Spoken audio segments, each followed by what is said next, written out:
Hello folks, today I'm replacing the front wishbones or control arms on this 3 Series BMW. These are a common failure on this particular type of car, and in this video you'll see me replacing the wishbone on the right hand side. The outer ball joint will need to be loosened up, and the mount at the back, and also the ball joint at the front here.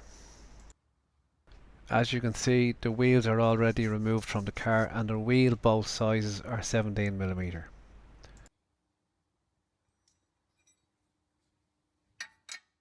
First I'll loosen the outer ball joint, and the nut size is 18mm.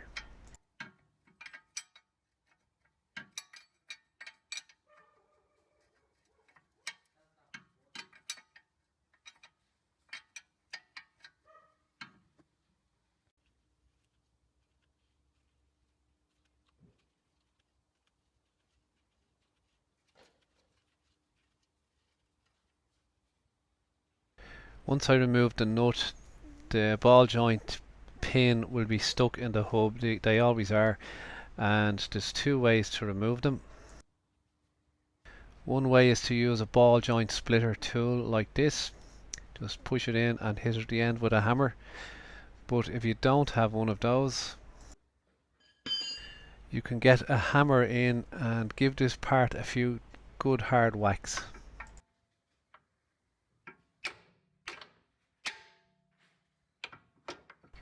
That wasn't too difficult to free up. It would have been easier had I done it from the other side, but we had the camera set up at the front, so we went with that. The two bolts holding the back mount in place are 16mm bolts.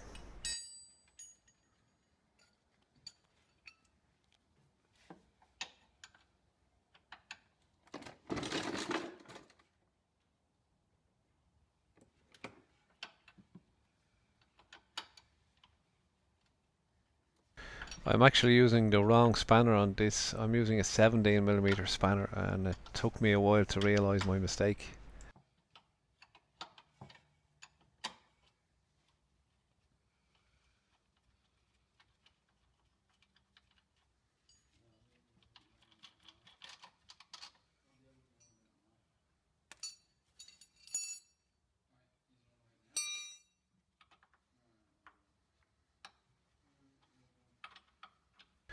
There we go, enlightenment at last.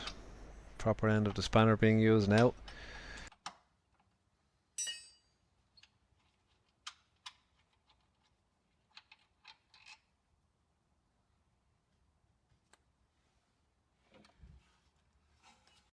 Now for the front joint, this is held usually by a 21 or a 22mm nut, which is up at the very top here.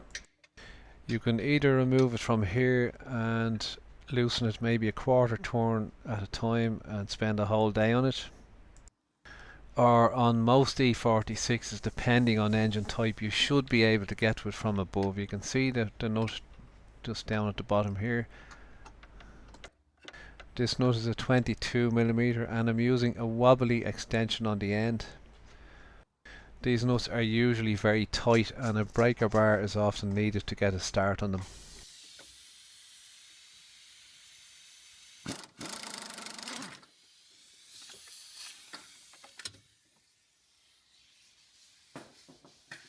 This nut came out easily, but sometimes they can spin. The whole pin on the ball joint can spin and the nut won't remove. If that happens, you'll need to jack up, put a jack and a block of wood under the joint like I had to do on the wishbone on the left hand side. This will put pressure on the joint and the nut will then come off very easily. Again, if you don't have a ball joint splitter, a few taps of a hammer right here should loosen the joint.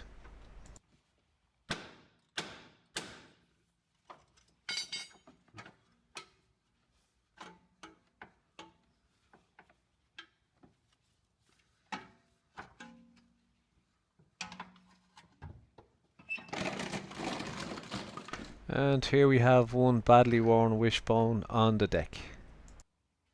And this one really is bad. Look at the amount of play on the outer ball joint. That's just a disaster waiting to happen. The mount at the back wasn't in great shape either. You can see the rubber is ripped here, and this is well overdue replacement.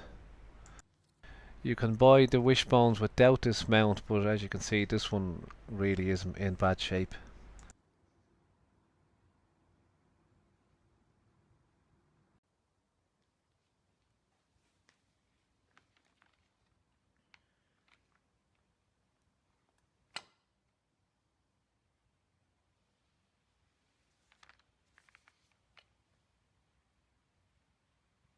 As I wangle the new Wishbone in position, you're probably beginning to realise that these really aren't the most difficult Wishbones to replace. They can easily be done by one person without any help.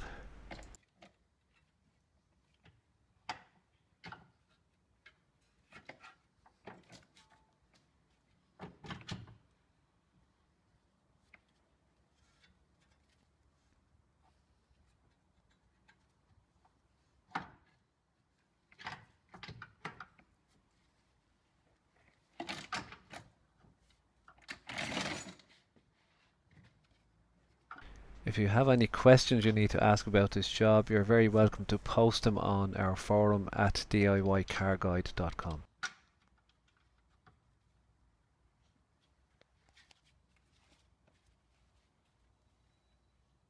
The torque setting for these bolts is usually 59 Nm, although it may be different depending on the year and variant of your 3 Series. On this side, I loosened the 16mm bolt on this frame and dropped it a small bit just so I could get a socket onto the second bolt on the rear mount. I usually pop the outer ball joint into place next, while the Wishbone still has some flexibility. I'm just putting the nut on a few threads for now. Then I put the nut onto the front joint, a 22mm nut in this case. From past experience, I found that the nut usually causes the pin to spin when I try to tighten them up. So what I do is I place a jack right under the joint and put some pressure on it. The nut then always tightens up without any trouble. I'm not going to gun this on at full pressure, I just want to get it down snug and then I'll finish it by hand with a ratchet.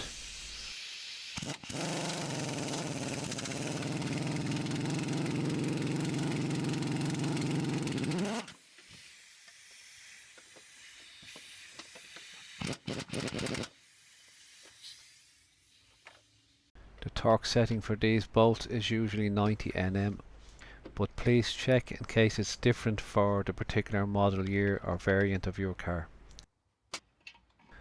Now for the outer ball joint. First I just quickly nip up the nut with an open end spanner. By the way, the nut that came with the replacement arm was a 19mm.